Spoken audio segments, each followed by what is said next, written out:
Hello बच्चों, तो आज हम करने वाले हैं कक्षा चौथी का वार्षिक परीक्षा सत्र 2023 के कक्षा चौथी का हिंदी का प्रश्न पत्र हल। यहाँ दिया है बहुविकल्पीय प्रश्नों को हल करना है। 1 से 5 तक प्रश्न दिए हैं, प्रत्येक पर अंक है 1। प्रश्न पहला है, कोरकू जनजाति की चित्रकला को कहते हैं कोठी, गुदनी, गाता या पिथौरा? तो गुदनी कहते हैं बच्चों। दूसरा प्रश्न है, दिवाली का त्यौहार किस महीने में मनाया जाता है? सावन में, कार्तिक में, फागुन में या आषाढ़ में? तो इसे कार्तिक में मनाया जाता है बच्चों, ये हमारा उत्तर है।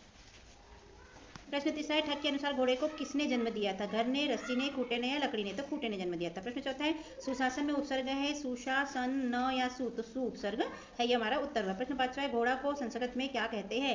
वानरः, अश्वः, मूषकः, गजः? तो इसे अश्वः कहते हैं। रिक्त स्थान है प्रश्न 6 से लेकर 10 तक। प्रश्न छठवा है, बच्चा माँ के फैले खालिस्तान के नीचे छिप जाता है? तो फैले आंचल, आंचल लिख देंगे। प्रश्न सातवां है, मिट्ठू नाम का एक खालिस्तान था? तो बंदर था। प्रश्न आठवां है, बालक रवि ने अपनी पहली कविता खालिस्तान वर्ष की उम्र में लिखी थी? तो 8 वर्ष की उम्र में लिखी थी। प्रश्न नौवां है, शांति निकेतन पश्चिम बंगाल के खालिस्तान नामक स्थान पर है? तो इसमें लिख देंगे हम बोरपुर, बीरभूम जिले के बोलपुर उपखंड में। प्रश्न 10वां है, स्नेह का तत्सम शब्द है? तो ये स्नेह, ऐसा लिख देंगे। अति लघुत्तरीय प्रश्न है बच्चों 11 से लेकर 16 तक। प्रश्न 11 है, आयुर्वेद का महान ग्रंथ चरक संहिता किसने लिखा है? तो ये लिखा है ऋषि अग्निवेश ने। प्रश्न 12 है, भगत सिंह की रग रग में क्या भरा है? तो भगत सिंह की रग रग में देशभक्त भक्ति भरी हुई है। ठीक है। प्रश्न 13 है, रानी दुर्गावती को अधीनता स्वीकार करने के लिए पत्र किसने लिखा था? तो इन्हें पत्र लिखा था अकबर ने। तो उत्तर में लिख देंगे, रानी दुर्गावती को अधीनता स्वीकार करने के लिए पत्र अकबर ने लिखा था। प्रश्न 14 है, निम्नलिखित शब्दों में से पुल्लिंग व स्त्रीलिंग शब्द छांटकर लिखिए। तो इसमें देखो बच्चों, जिसपे मैंने गोला लगाया है, दासी, मिट्टी, सड़क और तलवार, ये हो जाते हैं स्त्रीलिंग, और पुल्लिंग शब्द हो जाते हैं राजा, मोर, लड़का और मजदूर। ठीक है, आगे देखते हैं। प्रश्न 15, निम्नलिखित अनुच्छेद में सूर्य और नदी के पर्यायवाची शब्द दिए गए हैं, छांटकर लिखिए। तो पूर्व में रवि उदय हो रहा है, दिनकर की किरणें पृथ्वी पर उतर रही है, सरिता में उसकी लालिमा सुंदर लग रही थी, नीर सलीला का धीरे धीरे बह रहा था, जल भरे बादल धरा के ऊपर छाए थे। इसमें बच्चों सूर्य के पर्यायवाची देख लेते हैं हम। तो सूर्य का पर्यायवाची यहाँ पर है रवि, जिसके नीचे हमने लाइन खींचा है, दिनकर, ये दो शब्द सूर्य के पर्यायवाची है बच्चों। और नदी के पर्यायवाची देख लेते हैं हम, जिसके ऊपर हमने ऐसा चौकोन डिब्बा बनाया है। तो नदी को कहते हैं नीर और सरिता। ठीक है, तो यहाँ दोनों लिख लीजिएगा बच्चों। प्रश्न 16 है, दो पक्षियों के नाम संस्कृत में लिखे? तो हमने लिख दिया मयूरः और हंसः। अब लघु उत्तरीय प्रश्न है 17 से लेकर 22 तक। प्रश्न 17 है, सीखो कविता के अनुसार हमें मछली से क्या सीखना चाहिए? तो इसका उत्तर देख लेते हैं बच्चों हम लोग। उत्तर में हम लिख देंगे, सीखो कविता के अनुसार हमें अपने देश के लिए तड़पकर मरने का सबक लेना चाहिए, मतलब सीखना चाहिए। प्रश्न 18 है, दूध धारा किसे कहा जाता है? तो उत्तर में हम लिख देंगे, संगमरमरी चट्टानों पर से नर्मदा के बहते जल को दूध धारा कहा जाता है।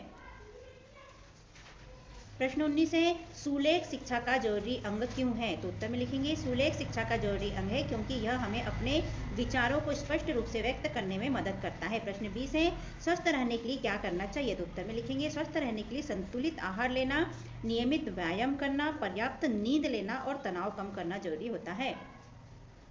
अब प्रश्न 21 है बच्चों, अपने प्रधानाध्यापक महोदय को 3 दिन के अवकाश प्राप्ति के लिए आवेदन पत्र लिखिए, कारण होना चाहिए बीमारी का। ठीक है, तो ये लिख लेंगे बच्चों हम लोग। ये लिखेंगे, सेवा में श्रीमान प्रधान महोदय जी, शासकीय प्राथमिक शाला, यहाँ स्कूल का नाम लिख लीजिए। विषय, बुखार के कारण 3 दिनों का अवकाश लेने हेतु आवेदन पत्र। महोदय जी, सनम्र निवेदन है कि मुझे बुखार आने के कारण मैं विद्यालय में उपस्थित होने में असमर्थ हूँ, अतः मुझे 3 दिन दिनांक 6/3/25 से 8/3/25 तक अवकाश प्रदान करने की कृपा करें, धन्यवाद। आपका आज्ञाकारी शिष्य। यहाँ अपना नाम लिख लीजिएगा बच्चों, यहाँ कक्षा लिख लीजिए, यहाँ तारीख डाल लेना बच्चों। प्रश्न 22 है, वाला प्रत्यय लगाकर 3 शब्द लिखे? तो हम लिख लेंगे, दूध वाला, सब्जी वाला, दुकान वाला। प्रश्न 23 है, यह कदम का पेड़ कविता की कोई 4 पंक्तियां लिखिए? तो उत्तर में लिखेंगे कविता की 4 पंक्तियां। यह कदम का पेड़ अगर माँ होता यमुना तीरे, मैं भी उस पर बैठ कन्हैया बनता धीरे धीरे, ले देती यदि मुझे बांसुरी तुम 2 पैसों वाली, किसी तरह नीची हो जाती यह कदम की डाली। तो इसमें से कोई भी 4 पंक्तियां लिख लीजिएगा बच्चों। प्रश्न 24 है, बुजुर्ग व्यक्तियों के लिए आप क्या कर सकते हो? तो उत्तर में हम लिखेंगे, बुजुर्ग व्यक्ति के लिए हम पहला लिखेंगे, उनके साथ सुबह सुबह घूमने जा सकते हैं। दूसरा लिखेंगे, जब वह बीमार हो तो उनका ध्यान रखेंगे। तीसरा लिखेंगे, उन्हें समय समय पर पानी व दवाइयाँ देंगे। चौथा लिखेंगे, उनकी सुरक्षा का ध्यान रखेंगे। 5वां लिखेंगे, उन्हें अकेला नहीं छोड़ेंगे। प्रश्न 25 है बच्चों, निम्नलिखित अपठित गद्यांश को पढ़कर नीचे लिखे प्रश्नों के उत्तर लिखे। तो पहला प्रश्न है, उपयुक्त गद्यांश का उचित शीर्षक क्या हो सकता है? तो हम उत्तर में लिख देंगे बच्चों की सफलता का राज या तो अभ्यास का महत्व, दोनों में से कोई भी इसका शीर्षक हो सकता है। दूसरा प्रश्न है अभ्यास से विद्या क्या बन जाती है? तो अभ्यास से विद्या ये लिख लेंगे बच्चों, अभ्यास से विद्या अमृत बन जाती है, दूसरे का उत्तर। तीसरा किसके बिना जीवन में सफलता नहीं मिल सकती है? तो ये लिखेंगे अभ्यास के बिना जीवन में सफलता नहीं मिल सकती, ये वाला तीसरे का उत्तर हो गया। चौथा है पहली बार प्रत्येक कार्य कैसा लगता है? तो इसका उत्तर ये है पहली बार प्रत्येक कार्य कठिन लगता है। पांचवा है मनुष्य के लिए सफलता के द्वार कौन खोल देता है? तो पांचवे का उत्तर लिखेंगे कि मनुष्य के लिए सफलता के द्वार निरंतर अभ्यास एक ऐसी कुंजी है जो मनुष्य के लिए सफलता के द्वार खोल देती है। यहाँ से यहाँ तक इसका उत्तर लिख लेंगे बच्चों, ठीक है। तो इस तरह के उत्तर लिख लेंगे बच्चों की सफलता का राज है अभ्यास का महत्व, अभ्यास से विद्या अमृत बन जाती है, अभ्यास के बिना जीवन में सफलता नहीं मिल सकती, पहली बार प्रत्येक कार्य कठिन लगता है, ये उत्तर होगा। प्रश्न 26 है निम्नलिखित में से किस एक विषय पर 5 वाक्य लिखना है? मेरा बस्ता, दीपावली या मेरा विद्यालय। तो मेरा विद्यालय के निबंध आप हमारे चैनल पे जाइएगा बच्चों, हमने डाला है, वहां से देखकर लिख लीजिएगा। दीपावली का निबंध हम बता देते हैं आपको। तो हम लिखेंगे दीपावली के निबंध में दीपावली को दीपों का त्यौहार कहा जाता है। दूसरा, यह त्यौहार भगवान राम जी की याद में मनाया जाता है। तीसरा, यह बुराई पर अच्छाई की जीत का त्यौहार है। चौथा, दीपावली से घरों को खूब सजाया जाता है। पांचवा, दीपावली में खूब मिठाइयाँ बनती है, पटाखे फोड़े जाते हैं। ठीक है, तो इस तरह दीपावली के बारे में आप लिख लीजिएगा बच्चों। तो यहाँ प्रश्न पत्र हमारा कंप्लीट हुआ बच्चों, और हम मिलते हैं किसी और वीडियो में। Okay, bye bye.